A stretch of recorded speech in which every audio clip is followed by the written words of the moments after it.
जो संविधान में जो संवैधानिक अधिकार हर वर्ग के सुनिश्चित किए गए हैं, आज आप देख रहे हैं भारत सरकार के स्तर पर 72% PSUs को केवल 10 वर्ष के अंदर निजीकरण करते हुए भारत सरकार की जो नौकरियों में बढ़ोतरी होती थी वो 17 लाख से घटाकर 13 लाख नौकरी भारत सरकार की रह गई मात्र। और दूसरी ओर फौज के अंदर अग्निपथ योजना ले आए, जो फौज में पक्की भर्ती होती थी, आज फौज में भी कच्ची भर्ती होने लग रही है 4 साल के बाद बिना पेंशन के वापस। तो ये कर्मचारी विरोधी चेहरा नहीं है तो क्या हरियाणा के अंदर भी 2 लाख नौकरियों को समाप्त करने का काम किया, सरकारी नौकरियों को समाप्त करने का काम किया गया है। ये कहीं ना कहीं बैकडोर से मैं समझता हूँ कि ये सरकार संविधान विरोधी सरकार का चेहरा इसमें भी साबित होता है। दीपेंद्र जी, आपने एचकेआरएन में आपने रिजर्वेशन का जिक्र किया था। एचकेआरएन में जो हरियाणा कौशल निगम ये छलावा है, क्योंकि बिना मेरिट के, बिना रिजर्वेशन के और बिना पेंशन के, क्योंकि वो भी कच्ची नौकरियां, सरकार ठेकेदार बन गई। हम कहते थे ठेकेदारी प्रथा समाप्त करेंगे और हमारे समय ठेकेदारी प्रथा समाप्त करने का भी कानून बना था और 10 साल जिसकी जो 10 साल कच्चे में है उसको पक्का अपना हरियाणा सरकार में पक्का करने का भी कानून बनाया गया, तो वो भी निरस्त कर दिया। और कौशल निगम में बिना रिजर्वेशन, बिना मेरिट और बिना पेंशन के सरकार ठेकेदार बन गई। केवल हरियाणा में ही नहीं, यहाँ तक कि इजराइल जैसी जगह भी सरकार ठेकेदारी कर रही है, जहाँ जिस प्रदेश से जो लोग अपना सारे देश, हर एक देश, आप खबरें पढ़ के देखें, बांग्लादेश और नेपाल जैसे देश वहाँ से अपने नागरिकों को बुला रहे हैं।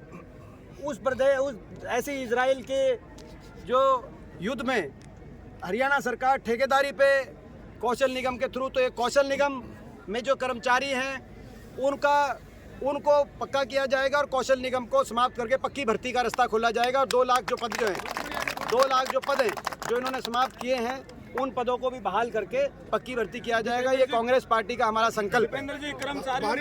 चुनाव जीतने के बाद देखिए, जितनी भी कांग्रेस की सरकारें बनी, हिमाचल में हमारी सरकार बनी, ओल्ड पेंशन स्कीम लागू हिमाचल के अंदर हुआ, राजस्थान में हमारी सरकार बनी, वहाँ लागू हुआ, छत्तीसगढ़ में हमारी सरकार रही, वहाँ लागू हुआ, कर्नाटक में हमारी सरकार बनी, वहाँ लागू हुआ, तेलंगाना में हमारी सरकार बनी, वहाँ पे ओल्ड पेंशन स्कीम को लागू करने का काम हमारी सरकार ने आते ही किया।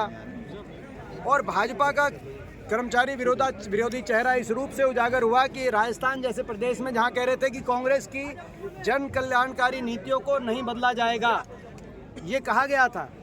ये स्वयं प्रधानमंत्री जी ने भी कहा था कि प्रदेश में जो लाभकारी योजनाएं चल रही हैं उनको कांग्रेस की, उनको नहीं बदला जाएगा राजस्थान में। लेकिन सरकार बनते ही कर्मचारियों की ओल्ड पेंशन स्कीम के फैसले को पलटने का काम वहाँ की भारतीय जनता पार्टी की सरकार ने किया, जो कि एक निंदनीय कृत कार्य है और जनता से विश्वासघात भी है। तो एक और भाजपा का कर्मचारी विरोधी चेहरा प्रदेश के कर्मचारियों के सामने है और दूसरी तरफ कांग्रेस पार्टी की हमारी नीति, कांग्रेस पार्टी कर्मचारी हितैषी नीतियां, जिसमें ओल्ड पेंशन स्कीम लागू करने की बात जो आश्वासन हमारा है। केवल यहीं तक नहीं, बाकी भी बहुत सी ऐसी बातें हैं जो मैंने जैसे कही, कर्मचारियों की ओल्ड पेंशन स्कीम अस्वीकार करते हुए सरकार ने कर्मचारियों पे लाठियां बरसाने का काम किया, जिसकी आज हम घोर निंदा करते हैं। कर्मचारियों के हाथों में कलम और कलम में ताकत होनी चाहिए, कर्मचारियों के सरों पर लाठियाँ नहीं बरसनी चाहिए।